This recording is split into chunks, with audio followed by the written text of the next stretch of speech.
Right, well, the Lord is here, the Spirit is upon me, and John is still awake. So I suggest we get going. Obviously the Lord isn't going anywhere, and the Holy Spirit isn't going to stop being upon me, but John could be asleep any minute.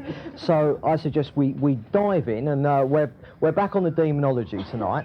Now, thank you, John. Oh, sound effects. Thank you, John. Right, so far in this series we've basically limited ourselves to just one aspect of what demons are up to, and we've really been concentrating on the aspect of the fact that demons get inside individuals, they get into people. And of course the reason that part of our calling as the church is to cast demons out of people is precisely because there are times when demons get in to people. But what we've got to do now in the second half of this series is cast our net far wider and to really try and get the whole picture of what demons are up to, because the demonization of individuals, i.e. having demons, is merely one aspect of what Satan and the demons are up to. It's only one aspect of our spiritual warfare. And so what we're going to move on to tonight is to see what the Bible teaches about what the demonic powers are doing in regards not to individual but the whole of human history in its entirety. All right? Now, if the demonization of individuals is one aspect of Satan's working, let's say a particular maneuver by some of his troops. Let's say that they are the demons on what I call personal demonization detachment. All right? That is one aspect of what demons are up to, all right? So if that's a particular maneuver by some of his troops, then what is the rest of his army up to? And what is the satanic war machine doing in general, all right? So what we're going to do tonight is we're going to sort of like pull back what I call the cosmic curtain and take a little peek at what's going on behind it. Now, let me say immediately that it is going to be only a little peek. And the reason is because we noted when we were doing personal demonization detachment demons, i.e. the first half of the course, one of the things we noted is that in contrast to the voluminous details that Bible teachers write and preach about demons, we noted that the truth was how little the Bible said, not how much. And obviously you read these books, you can hear these Bible study tapes, and you can hear Christians, coming up with detailed information about demons that, certainly never came from the Bible.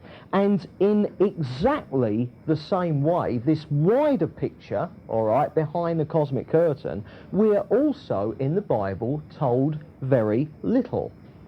But the Bible tells us enough to just get the general picture. We can get a good idea of what's going on, and we can certainly get all the information we need.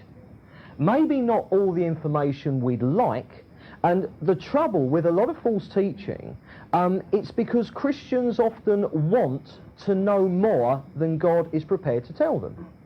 And but we've got to learn to be satisfied with whatever it is God tells us. And if he hasn't told us any more about something, we'll leave it there. God has told us enough, all right? And it's the enough that we're going to look at tonight. Now, the general picture in regards to this is thus. There is a war that is raging at back of human history. And that war is between the Lord, between God himself and his angels, and Satan and the fallen angels, the demons, all right? So there's a battle going on at back of human history between God and his angels and Satan and his angels. Satan is an angel, but the angels who followed him, all right? And the battleground in this war is planet Earth, and the battleground is human beings. So that is a war going on, and that is what we're going to start looking at. Now, go to the book of Daniel. In the Old Testament,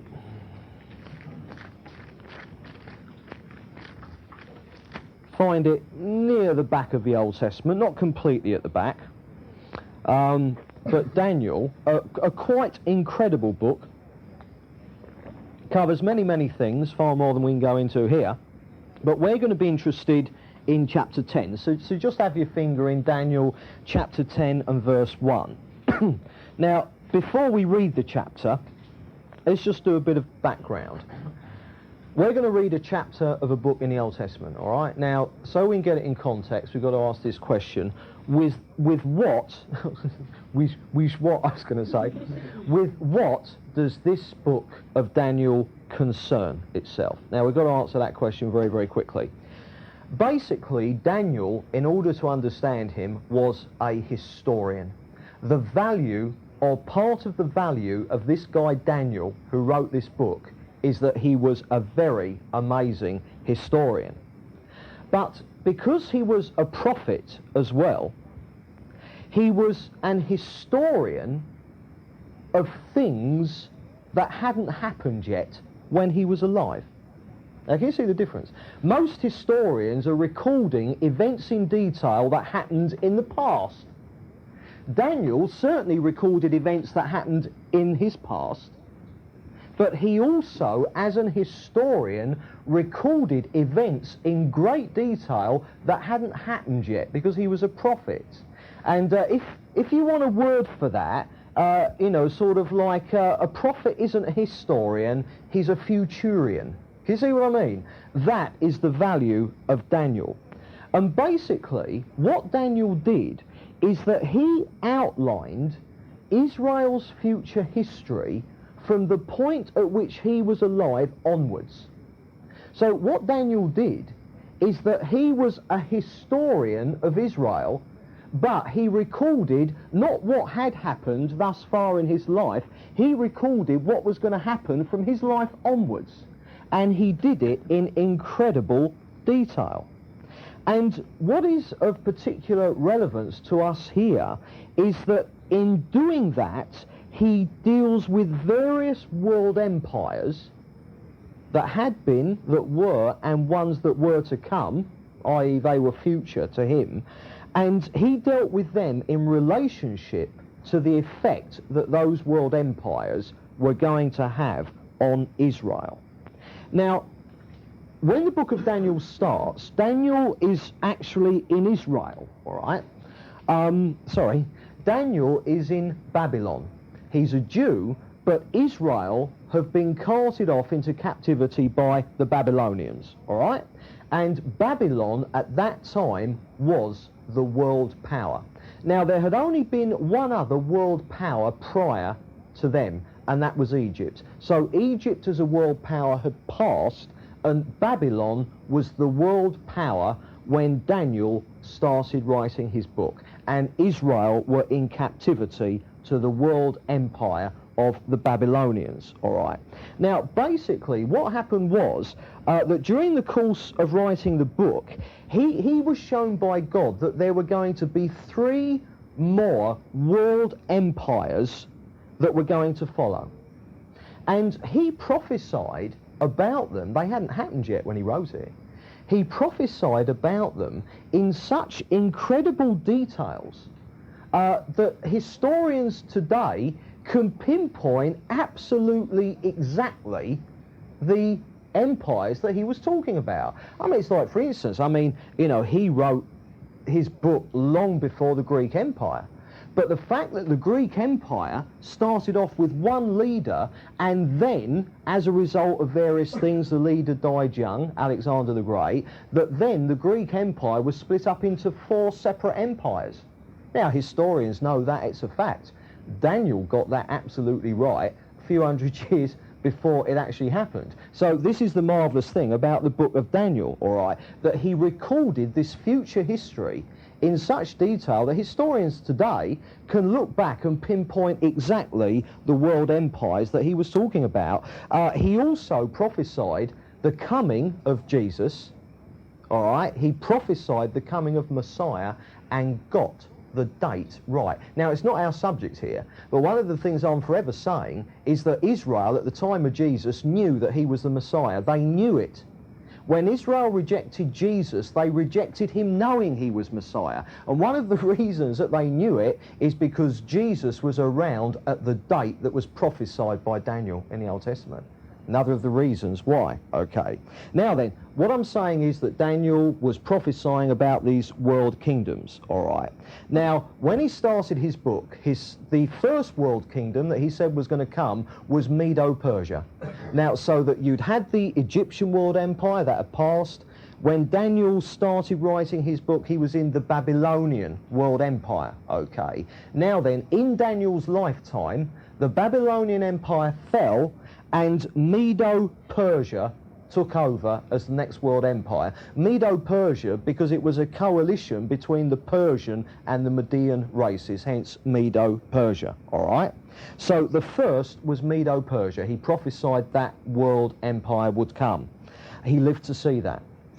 Then he prophesied that Medo-Persia would fall and that after that would arise the Greek world empire, which happened. And that following the fall of the Greek Empire would arise a Roman Empire.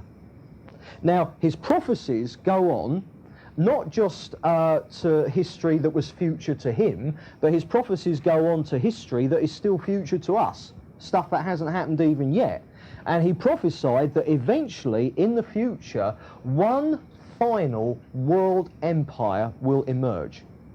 Only this world empire will be the aggregate or the sum total of all those empires merged into one. Egypt, Babylon, Medo-Persia, Greece, Rome, all right? And that the world empire yet to arise will be the sum total, the aggregate of all those past empires. And it will be, in fact, a re-emergence of the Roman Empire. Although the Roman Empire has largely been gone for what officially 1700 odd years, the Roman Empire will arise once more, and it will be headed by the Antichrist. All this happens in the Great Tribulation. And think about it, what does the Antichrist want? Worship as God. What was the Roman Empire based on? Emperor worship. You worship the emperor as God. So the Roman Empire will one day, headed by the Antichrist, arise. Now, the intention of that world empire that hasn't yet arisen, this yet-to-be empire, its intention will in actual fact be the same as its counterparts back in ancient history. And it's basically this, the destruction of Israel and the Jewish people. Now, why is that going to be? Well, as we're going to go on to see, because behind world events lies this warfare of Satan and the demons against God and his angels. With that background, let's actually read Daniel, all right? Well, we'll read chapter 2, we'll read from verse 2.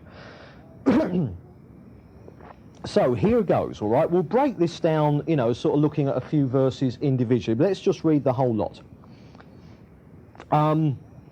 Chapter 10 and verse 2. In those days, I, Daniel, was mourning for 3 weeks, as opposed to evening for 3 months. I ate no delicacies, no meat or wine entered my mouth, nor did I anoint myself at all for the full 3 weeks. On the 24th day of the 1st month, as I was standing on the bank of the great river, that is the Tigris, I lifted up my eyes and looked, and behold, a man clothed in linen, whose loins were girded with gird of Uphaz. I'll say it again. Girded with gold of Uphaz. His body was like beryl. His arms were like Sally. No. His body, beryl, this is a substance, I hasten to add. His body was like beryl. His face... Now, come on, be serious. Trying to do a Bible study here, honestly. His face like the appearance of lightning. His eyes like flaming torches. His arms and legs like the gleam of burnished bronze, and the sound of his words like the noise of a multitude. And I, Daniel, alone saw the vision. For the men who were with me did not see the vision, but a great trembling fell upon them, and they fled to hide themselves. So I was left alone and saw this great vision, and no strength was left in me. My radiant appearance was fearfully changed, and I retained no strength. Then I heard the sound of his words, and when I heard the sound of his words, I fell on my face in a deep sleep, with my face to the ground. And behold, a hand touched me, and set me trembling on my hands and knees. And he said to me, O Daniel, man greatly beloved, give heed to the words that I speak to you, and stand upright, for now I have been sent to you. While he was speaking this word to me, I stood up trembling. Then he said to me, fear not, Daniel, for from the first day that you set your mind to understand and humbled yourself before your God, your words have been heard, and I have come because of your words. The prince of the kingdom of Persia withstood me 21 days. But Michael, one of the chief princes, came to help me. So I left him there with the prince of the kingdom of Persia, and came to make you understand what is to befall your people in the latter days, for the vision is for days yet to come. When he had spoken to me according to these words, I turned my face towards the ground and was dumb. And behold, one in the likeness of the sons of men touched my lips. Then I opened my mouth and spoke. I said to him who stood before me, O my Lord, by reason of the vision, pains have come upon me, and I retain no strength. How can my Lord's servant talk with my Lord? For now no strength remains in me, and no breath is left in me. Again, one having the appearance of a man touched me and strengthened me. And he said, O man greatly beloved, fear not, peace be with you, be strong and of good courage. And when he spoke to me, I was strengthened, and said, let my Lord speak, for you have strengthened me. Then he said, do you know why I have come to you? But now I will return to fight against the prince of Persia. And when I am through with him, lo, the prince of Greece will come. But I will tell you what is inscribed in the book of truth. There is none who contends by my side against these, except Michael, your prince. Now let's sort that out. The timing of this is that Daniel is now in empire number 2, i.e., he started off in Babylon, which was the first world empire while he was alive. Egypt had come and gone, but that was before he lived, all right? So Daniel started off in the Babylonian Empire. Babylon has fallen, Medo-Persia has taken over, so Daniel is now in empire number 2, the Medo-Persian Empire, all right? Now, he's had a lot of the visions that God was giving him. The visions, the information that basically he was writing his book according to. But he knew full well there was more to come. There were pieces of the jigsaw missing, all right? And so what he does is the real key bits he still hasn't got. So what he does is that he prays and he fasts for 3 weeks. And he's doing this specifically so he can receive from God the rest of the prophetic information that he knows that God has given to him, all right? So he's been praying and he's been fasting for 3 weeks. Now let's go to verse 12, all right? Now let's just read this. Now this person who appears, obviously an angel. Let's just read it. Fear not, Daniel, for from the first day that you set your mind to understand and humbled yourself before your God, your words have been heard, and I have come because of your words. Now, can you see? Daniel has been praying and fasting for 3 weeks. What we have here is that the answer to his prayers was dispatched the very first day that he started praying, all right? And the answer to his prayer, because what he was praying for was information, the answer to his prayer was in the form of a goody angel bringing him the information he required. And it was not uncommon in the Old Testament that prophets would receive their teaching and what God wanted to tell them via angels coming. The actual word angel means messenger in both the Hebrew and the Greek. That is the original meaning of the word angel in Hebrew and Greek. It means a messenger, and that is one of the prime functions of the angels. They act as messengers, all right. So therefore, the answer to his prayer, this angel bearing the information, was dispatched the day he started praying, but only arrived 3 weeks later. Let's read verse 13. The prince of the kingdom of Persia withstood me 21 days. But Michael, one of the chief princes, came to help me, so I left him there with the prince of the kingdom of Persia and came to make you understand what is to befall your people in the latter days. Now then, basically, the answer to his prayer was dispatched on day one. As soon as he prayed, his prayer was being answered as soon as he prayed, and the form was a goody angel being dispatched. But this goody angel had been delayed. Now, why had the goody angel been delayed? Because for 3 weeks he'd been in a kind of a celestial wrestling match with a baddie angel. The baddie angel here referred to as being the Prince of Persia. And this baddie angel was trying to prevent Daniel's prayer being answered. Can you see? So Daniel has prayed, God has dispatched the answer, Satan doesn't want the answer to get through. So the goody angel is met by a baddie angel, the Prince of Persia, and there's this wrestling match. All right. Now then, eventually the cavalry had to come to the rescue of this goody angel, because there was obviously a kind of, it was a tie, wasn't it? You know, neither one nor the other was stronger. It was deadlock. It could have gone on for eternity. So the cavalry comes to the rescue of the goody angel, and the cavalry was in the form of what is called a chief prince, someone called Michael. So Michael, a chief prince, has come and taken over the wrestling match with the Prince of Persia, leaving the goody angel free to get to Daniel and to give him the information. And this angel, the goody angel, now talking to Daniel, had left Michael, one of the chief princes, battling it out with the Prince of Persia baddie angel, and was therefore free to deliver the message, because Michael had taken over the fight with the Prince of Persia angel, all right, and so was free to deliver the message. Let's read verse 20, all right.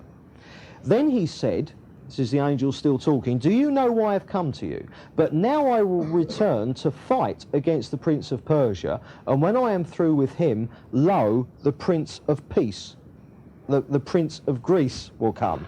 So then, the goody angel messenger, remember in both Greek and Hebrew the word angel simply means messenger, all right? So now the goody angel messenger, okay, is now going to return to join in the affray with Michael against the Prince of Persia baddie angel, all right? And what is then going to transpire is that this Prince of Persia baddie angel is going to be beaten. Obviously, of course he's going to be beaten, but when the Prince of Persia is beaten, then the Prince of Greece will come. Now then, the Prince of Persia, Daniel was in the Medo-Persian world empire. When the Prince of Persia was beaten, the Prince of Greece was going to come. Greece was the world empire that followed Medo-Persia, all right? So the baddie angel, the Prince of Persia, is, you know, he's sort of like getting his lights kicked out of him. And eventually he's going to be beaten. But as soon as he's beaten, another one is going to come, and it's going to be the Prince of Persia. Now just go down into verse 21. And the angel, sorry, Greece. Sorry, you're right, Greece. 21, he says, but I will tell you what is inscribed in the book of truth. There is none who contends by my side against these except Michael, your prince. So this angel is working alone with Michael. Now obviously you've sussed it. Michael is an archangel, all right? So this angel is working alone with Michael, all right? And Michael here, we're told, or Daniel is told, he is your prince, i.e. Michael is the Prince of Israel. Michael is the archangel personally responsible for the nation of Israel. All right. Now, obviously, one could go into that in a great more detail, but what we're wanting out of it are only specific things. So what we've got to ask is this, right, there's some specific data. What sort of things can we deduce from it? Number one, all right, the goody messenger angel, the one talking to Daniel, refers to Michael as one of the chief princes, all right, Michael being an archangel. So we can immediately deduce from that that the angelic forces do have at least some kind of ranking order, be it in authority or strength. The goody angel talking to Daniel is clearly not an archangel like Michael. So Michael, the archangel, is of a higher authority than the goody angel talking to Daniel. So we can deduce from that that in the angelic realm there is at least some ranking order of either authority or strength. Now, given that demons, evil spirits, given that they are simply fallen angels, it is therefore safe to conclude that the same goes for them as well. All right? So therefore, different angels, whether goody or baddie ones, have different functions in this warfare. All right? A fallen angel on what I've called personal demonization detachment duty, all right? A fallen angel doing that, i.e. a demon demonizing individuals, is unlikely to be doing the kind of duties performed by, for instance, the Prince of Persia demon, all right? Can you see? There's a kind of a differentiation of rank and also a function in the angelic forces. Individual demonization is clearly the brief of some demons, of some fallen angels, all right?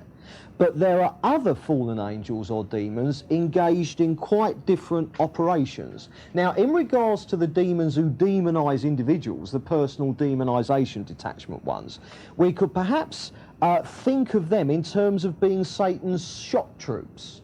Or maybe the parachute regiment, i.e. get them behind enemy lines, invade and infiltrate, all right? So the personal demon, the demons who demonize individuals, all right, they're doing one function, getting inside of people, all right? But other evil spirits are doing something quite different, and it's in line with here the idea of the Prince of Persia or the Prince of Greece, all right? Now then, the second thing we can deduce, all right? These world powers, all right, specifically Persia and Greece, although they were perfectly ordinary nations, I mean, in the same way that let's just imagine for one moment Great Britain took over the world, all right? Or say the British Empire. We didn't take over the whole world, thank heavens, all right? But in the same way that would be a perfectly normal human empire, the Greek Empire, the Medo-Persian empires, these were on one level merely human empires. You know, they were completely human empires like Germany, like France, or whatever. But they were also an unknowing front for demons who were doing the plotting and the manoeuvring. I.e., what you've got is this: the power at back of those empires was demonic. And we see as well that there was just one demon behind each world power. All right? There was a Prince of Persia, then followed, or was going to be followed, by the Prince of Greece. So what we've got here is that undoubtedly fallen angels who are doing that kind of thing, all right, you know, behind human affairs and nations and stuff like that, such fallen angels are undoubtedly, I would think, going to be of greater strength and authority than the ones which merely demonize individuals. Can you see that? They're going to be on a different kind of scale, almost. In the same way that Michael, the archangel, was of greater strength and authority than the messenger angel he helped out against the Prince of Persia.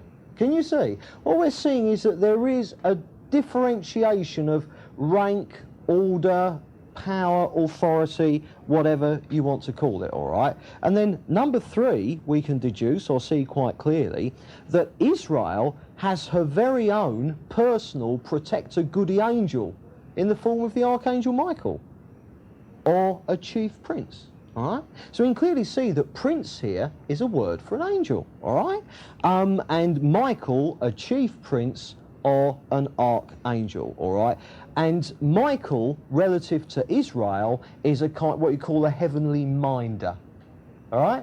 That's what he's there for. Israel has its own personal archangel guarding over it, protecting it, all right? Now, that's the kind of stuff that we can deduce from the information we've now got in Daniel chapter 10. Now, with that under our belts, we're going to move on and keep building up the information, okay? And we're going to move on to some New Testament passages, all right, which will now make sense. We've covered every verse in the Old Testament that mentions demons or spirits, all right? We've covered every verse. But now that we've got to move on to some other verses which are referring to spirits, but by different phraseology, all right? And in doing this, we're going to see just how far we can take this little peek behind the cosmic curtain. We're going to see how far you can go in formulating definite beliefs about the nature of this spiritual warfare, how far we can go in deducing things from this very limited data that we now have about all this. Now then, first of all, go to Ephesians 6. Ephesians chapter 6.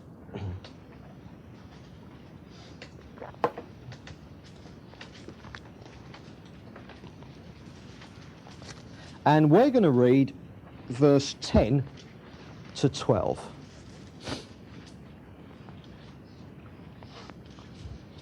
Now then, this is basically the famous armour of God passage.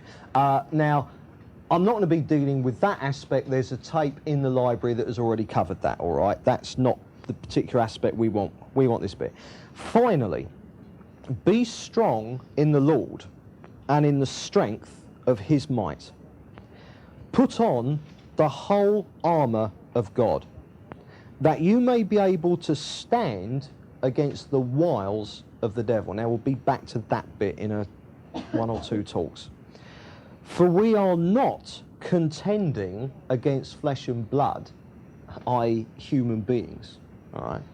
We are not contending against flesh and blood, but against the principalities, against the powers, against the world rulers of this present age, present darkness, against the spiritual hosts of wickedness in the heavenly places. Basically, what Paul is saying here, our battle as Christians is not with humans, not flesh and blood. Our fight is with this demonic army. Basically, the demonic army which we're going to see is referred to in the New Testament as principalities and powers. Now, one of the things we've got to note about verse 12 is that, did you notice, against 1, principalities, 2, against the powers, 3, world rulers of the present darkness, 4, spiritual hosts of wickedness in the heavenly places. Now, you won't have to look at very many books on the subject, or you won't have to listen to very many tapes on the subject before you come across the idea that verse 12 is a detailed breakdown of the hierarchy in this demonic army, all right? Kind of the authority structure, okay? Now, we're going to ask the question, is that correct? Is there here a kind of a breakdown that there's a kind of 4 levels of this demonic army, starting with principalities, then you get powers, then you get the world rulers, and then you get the spiritual hosts of wickedness. Is that the case? Well, in some ways, I'll let you answer that question in your mind before I answer it for you as we break this down into the Greek and actually look at it in detail. The first thing that Paul says is that we are contending against the principalities. The principalities. Now, what is this word, principality? Okay. The Greek word here is arche, and it means different things. It means a beginning, it means government or rule. Those three ideas, the beginning or government or rule. And someone, in the ancient world, in the Greek language, someone who exercised rule or authority was quite simply an arche, a principality. It just means a kind of a high-ranking official. Did you notice that we saw that Michael, all right, was a chief prince, all right? Now, in the New Testament, the Old Testament term for Michael was a chief prince. What is the New Testament term? Archangel. There's the word arche, all right? Archangel. Now, this root, arch, indicated originally something of worth. That is what the word started off as meaning. And the verb archo meant to be first, all right? And archon denoted a ruler. So an archon, I mean, those you know, Dan Dare fans, you had the Mekon, all right? Well, in the Greek, a ruler was an archon. This is all associated with this Greek word. So what we have in this word is sort of government or rule in the sense of the origin of something, the active cause of a thing, or to put it another way, the push behind something. Let's see if I can demonstrate. Go to, keep your finger in Ephesians, but go to Colossians chapter 1, and there's actually a verse here that we're going to look at which baffles some people. Jehovah's Witnesses use this verse. JWs, of course, do not believe that Jesus is divine. They believe that he is a created being. And if someone is a created being, they cannot be divine. And this is one of the verses that they use. Now, speaking of Jesus, it says, he is the head of the body, the church. This is Colossians chapter 1, verse 18. He is the head of the body, the church. He is the beginning, the firstborn from the dead, that in everything he might be preeminent. Now then, there they say, look, he's the firstborn. And, you know, sort of like he is the beginning, okay? Now, what you've got here, quite simply in the Greek, is that you've got this word arche. When it says here Jesus was the beginning, you've got this word arche. And what it means is that Jesus was the active cause of everything. That Jesus was himself the push behind creation. Can you see? The push behind creation is Jesus himself. He is the originator of creation, he was the means of creation, and he is the overall ruler of creation. So what you've got, this idea of arche or principality, is not just the idea of a ruler, but the idea of that which is the push at back of something. Let me try and explain. The push behind the Socialist Worker magazine is communism. Can you see what I mean? If you read the Socialist Worker, the push behind it is communism. The push behind the Times is Conservative Party policy. Are you getting the idea? That the push behind something, who's heard of Spare Rib magazine? The push behind Spare Rib is feminism. There's a magazine, and Spare Rib is the official publication of the feminist movement, all right? So have you got the idea that in arche, we have a picture here of rulership and the push behind something that's going on. So a principality is a ruler and is the push, the originating cause at back of whatever it is that's going on. So that is the word principality, all right.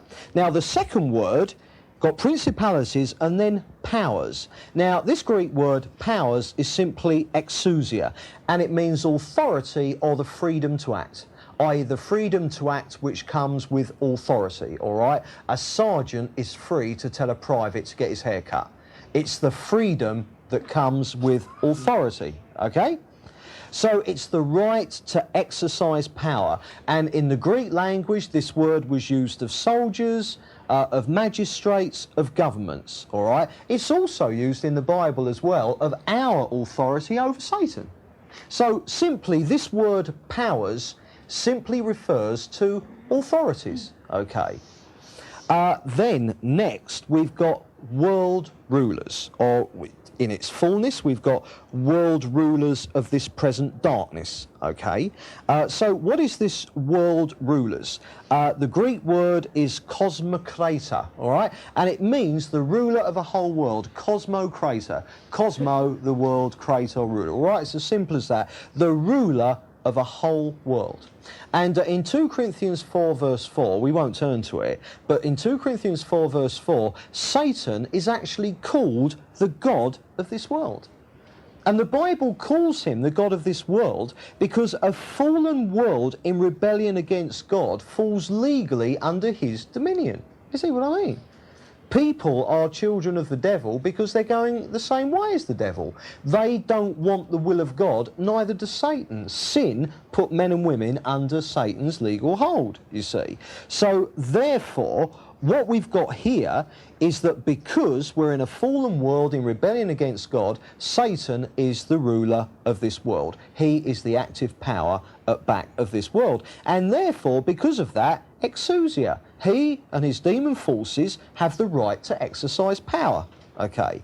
Now then, the fourth one is spiritual hosts of wickedness in the heavenly places. Now then, this spiritual host of wickedness sounds grand, doesn't it? It's not half as grand as it sounds in the Greek. Let me try and break it down. What you've got here is the pneumatikos of wickedness. Or, grammatically, you can put it the other way round, wicked pneumatikos. All right? That's the Greek grammar of it. Now then, pneumatikos. What is this word, pneumatikos? It gets translated spiritual hosts. What is it actually in the Greek? Well, it's one of the Greek words for angelic beings, as simple as that, pneumatikos, but also and we did this when we did the spiritual gifts series. In 1 Corinthians, 12 or 14, where in 12, and Paul talks about, earnestly desiring the gifts of the Spirit, and he talks about the gifts of the Spirit, all right? That word, in spiritual gifts, the word gifts isn't there in the Greek. It's filled in by the English translators, and quite rightly, just to make sense of it, because the Greek word there is simply pneumatikos. It's the same as this word. And the word quite simply means spiritualities. It just means something spiritual as opposed to something material, all right? So here, it's simply referring to wicked angelic beings. Grammatically, it could be referring to wicked gifts of the Spirit, but that doesn't fit. Can you see? Clearly, it's referring here to wicked angelic beings. As simple as that. So what we've got, quite simply, is that Paul is saying we're not contending against flesh and blood, but against the demonic push behind what's going on, the real authority in this world. That's principalities. The powers, that which has the right to have authority over a fallen world, against the cosmocrator, the world rulership of Satan and his demons, and against the wicked fallen angels, the wicked angelic beings. Now, I don't know if you can see that once we've actually understood what the Greek is, the idea that here we have some descending order or hierarchy of authority just falls apart. It's silly. Because if this is some descending order of hierarchy, as a lot of Bible teachers say, then for instance, why does world rulers come third? Wouldn't you have thought that cosmocrator, the ruler of a whole world, would have come first? And what's the active difference between principality and power? They're just two sides of the same coin. And I mean, wicked angelic beings. Well, if the wicked angelic beings, and that is what the Greek translation here means, if they're the bottom of the scale, then does that mean that the 3 layers above them aren't spiritual angelic beings? I mean, you can see, it's silly. It's silly. There is no descending order here at all.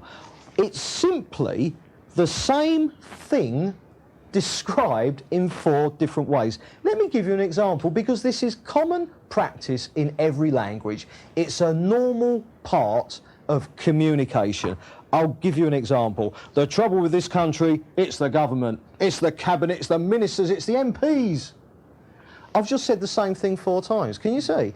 I've simply brought out the fullness of what I'm talking about. So here we do not have this descending order or anything at all. It's simply the same thing described in 4 different ways. Paul is talking about the demonic war machine. He's talking about, you know, the demonic beings who are in the lead. No descending order of authority. It's simply the same thing described in 4 different ways. The demonic army battling away at back of human history, or, to put it another way, behind the cosmic curtain. All right. So we've seen already in this talk, when it comes to personal demonization, that a lot of Christians, they teach information that has gone way beyond the biblical data. They draw conclusions which cannot be concluded from the Bible, all right? And so it's the same problem you've got with this aspect of demonic activity. We're going to see that if personal demonization is what demons do inside people, then principalities and powers is what the satanic army is trying to do to people from the outside, influencing them, not by demonizing them and getting them inside, but as we're going to see, by affecting their minds from the outside. All right. And in the same, I mean, we saw with kind of like personal demonization, we saw spirits of this, that, and the other, and so, you know, way beyond anything that the Bible teaches. And in the same way, the principalities and powers get, sadly, the same treatment. And you've got to watch out for false teaching in regards to it. For instance, taking the kind of information that you can get from Daniel chapter 10, and we've been through it, all right, you'll find that Christians will read into that the most incredible details. You can find books and hear Bible teachers who will give you complex listings of which demons are in which battalions and which particular countries and even cities of those countries they actually run. You know, can you see what I mean? One of the latest things that's coming out a bit on the charismatic scene is I suppose they call it city conversion. They're starting to go for whole cities now. No one's done it yet. No one's had a city converted. But I mean, sort of basically what you have to do to get a city converted, and they've started to work on London, is that you have to pray against these principalities and powers in their ascending order of authority. So you start with the lower echelons, and presumably when you've given them a good kicking, they'll move out the way, and then you go to the next hierarchy up. Can you see? And you work your way through until you get to the top boy over London or whatever city that you're talking about. And kind of like, you know, these breakdowns, you've got kind of one principality or one demon is running the sex shops in the area.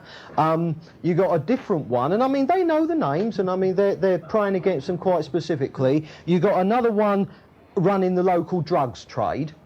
Now, I'm not saying that these things are demonic, and of course Satan is at back at them. I'm simply trying to show you the ridiculous details that people claim to have had revealed to them, all right? And then presumably you've got another principality running the local Labour Council. So again, they know who they... Forgive me, brothers at the back there, you see. But all All I'm trying to say is that, can you see, in the same way that when you've got spirits of Jezebel and all this kind of stuff, it's going way beyond, you know, what the Bible teaches in regards to personal demonisation. In the same way, the kind of stuff I've just said goes way beyond what the Bible says in regards to this wider subject of principalities and powers. And you're back into the most ridiculous and irresponsible speculation again. And you must watch it. Basically, tonight, I'm giving you all the information there is in the Bible about this. Can you see? So, therefore, what I want to do now is to say, right, how far can we go? It's easy for me to say, well, you can go too far. I mean, of course, anyone can say that. But how far, in my honest judgment, steady, John, steady. How far could manifestation there? How far can we take this? All right? How far can we responsibly take this? And I would say simply to this extent. All right? We can go this far. Life in this world, human affairs, be it globally what's happening, so a whole global level, or be it what's happening on a national level, i.e. in any one country, or be it what's happening locally, which for us would be Chigwell, or whether what's happening with your non-Christian next door neighbours. So in human affairs, whether it's what's happening globally, nationally, locally, or with your non-Christian neighbours next door, what we're seeing is the push behind it all is demonic. The principalities and powers are working at the back of everything. Now, I'm not going to get the giggles. I am sitting here. Everyone else has got the giggles, and I am standing against the giggles now. Because if I get the giggles, this Bible study's over. So I'm not going to get the giggles. All right. Okay, now then. So, what we've got here, the push behind everything that is going on is demonic. The principalities and powers are working at back of everything. Satan is the god of this world because human beings are at one with him. Unknowingly, yes. But because human beings are at one with Satan in shared rebellion against God, the demonic powers are able to manipulate and control what is happening in human affairs, be it globally, nationally, locally, or next door. All right. But also, I'm going to finish this Bible study. But also, all right, so the fallen angels are beavering away behind the scenes at every level of life. You've got the ones on personal demonisation detachment, i.e. the ones getting in people. That's one group, okay. But the rest of them are on these Prince of Persia type duties, i.e. manipulating human affairs from behind the cosmic curtain, okay. So the Prince of Persia type demons are working away under Satan, controlled, directed by Satan. The principalities and powers are working away behind the backdrop of human history, and they are organising, and they are manoeuvring, and they are manipulating. And that group of demons in the Bible are referred to as principalities and powers. They are also referred to as spiritual hosts of wickedness in the heavenly places in Ephesians. Also in Ephesians they were, I've forgotten now, yeah, they were also called the world rulers of this present darkness. But elsewhere, as we're going to see in the New Testament, the usual term used for them is simply principalities and powers. The push, the authority, the real truth behind what's going on in human affairs, and that is their name. Now, our warfare as Christians isn't with people. It is not with flesh and blood. People are what we're fighting for. We're not fighting against human beings, we are fighting for human beings. If planet Earth is the arena of this warfare, all right, then human beings are the prize of the warfare. they're what the warfare is about. Okay, so therefore we're not fighting people, we're fighting for people. We are fighting this demonic army, this fallen angelic army who are working under Satan's authority in much the same way that the angels, the goody angels, are fighting against the satanic army as well, but under God's authority. And they are called, in the Bible, this demonic army is simply referred to as principalities and powers. So what we have is quite simply this. The demonic army is working on two fronts. Front number one, well, I mean, you know, these are interchangeable, it doesn't matter which way round you have it, but the first front we looked at was personal demonisation, detachment demons, i.e. these are fallen angels and their brief, their bag, okay, is to get inside individuals, okay? Now, the rest of the angelic army, the principalities and powers, they're not trying to get inside individuals. That is the job of the personal demonisation detachment ones. The principalities and powers are not trying to get into people, they're trying to influence humanity from individual right up to global corporality. They're trying to, I've forgotten the word, what was the word? Influence, that's right, but from the outside, as we're going to see through ideas and thinking and through people's minds, okay? So then, therefore, the kind of picture that we've got is quite simply this, okay?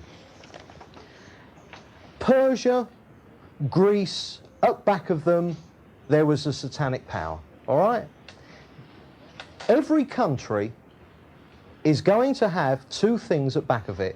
They're going to have the principalities and powers kind of assigned to them, and there are going to be the angels counter-attacking that God has assigned to them. So, yeah, I mean, sort of probably over Great Britain or whatever, we've got principalities and powers, and presumably they're working on Great Britain. Presumably, you know, sort of like the French ones are working on France. I wouldn't want to break this down too much, because, I mean, for instance, in Northern Ireland, I mean, sort of like, I mean, is there a principality demon over Northern Ireland, but its jurisdiction ends at the border? That would be odd, wouldn't it? Can you see? So we mustn't try and break it down too much, but certainly behind human affairs, globally, nationally, locally, there is this demonic army, organised, you know, kind of like, you know, given different areas of authority, trying to work and influence human beings to go against what God wants.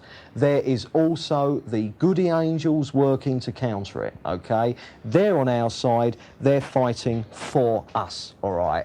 Also, we saw that Israel at least has its own personal goody angel, all right? It's very possible, maybe every country does, I don't know. Possible, maybe not. Can you see, we can't get too much detail out of it. If you ever read a book that says Britain has its own kind of like goody angel, like every other country, fair enough. That might be true, no big deal. If the book claims to know its name, you've got a book that's way over the top. Can you see the idea that I'm trying to get at? Don't try and get into too detailed an analysis of this. It's going beyond what the Bible actually says. Just a couple of other verses. Go to Colossians chapter 2. Tonight is really the introductory talk to the second part of this series, all right? Tonight is just the introduction and all this. Colossians 2 verse 15. Now we saw this verse earlier, it will make more sense now. Speaking of Jesus, here you have it, he disarmed the principalities and powers and made a public example of them, triumphing them over them in the cross. So there you have it. This demonic army was flattened, was beaten by Jesus on the cross. But can you see it? There you have it, principalities and powers. Back to Ephesians. If people are going to say that the Ephesian epistle is listing 4 layers of hierarchy, all right, principalities, powers, world rulers, and spiritual wickedness, or wicked spiritual hosts, then according to Colossians, the last 2 haven't been defeated by Jesus. Can you see what I mean? because only principalities and powers are mentioned here. Can you see? Obviously, principalities and powers is the umbrella term for the whole lot. Ephesians 6 was simply Paul talking about the same thing from 4 different angles. And here we have Paul saying to the Colossian church that these principalities and powers, this demonic army, has been beaten because of what Jesus did on the cross. Go to Ephesians, back to Ephesians, only not chapter 6, chapter 3. Chapter 3, verse 7 to 10. We now see another factor being brought onto the stage. Ephesians 3, verse 7. Of this gospel I was made a minister according to the gift of God's grace which was given me by the working of his power.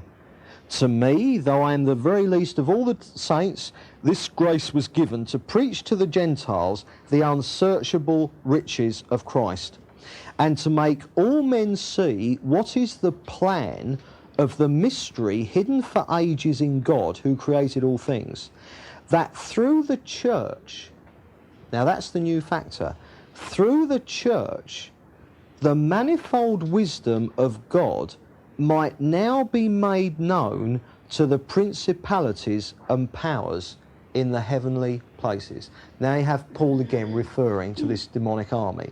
Only what he's saying here, we've seen in the Old Testament, is that the battle in Daniel, and throughout the Old Testament, was between God and his angels, and Satan and the demons, be it the ones on personal demonization, detachment, or the principality and powers ones on more what you call general duties, influencing from the outside, all right?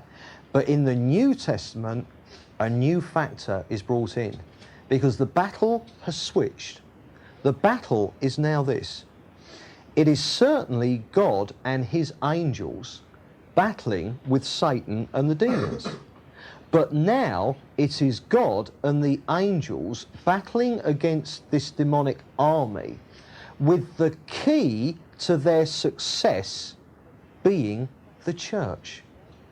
The main battle that God fights with these principalities and powers, the goody angels are doing their bit still behind the scenes, behind the cosmic curtains, but the main damage is going to be done not by the angels, but by the Lord working through the church, that the manifold wisdom of God might be made known to the principalities and powers through the church. And that is where you and I come in.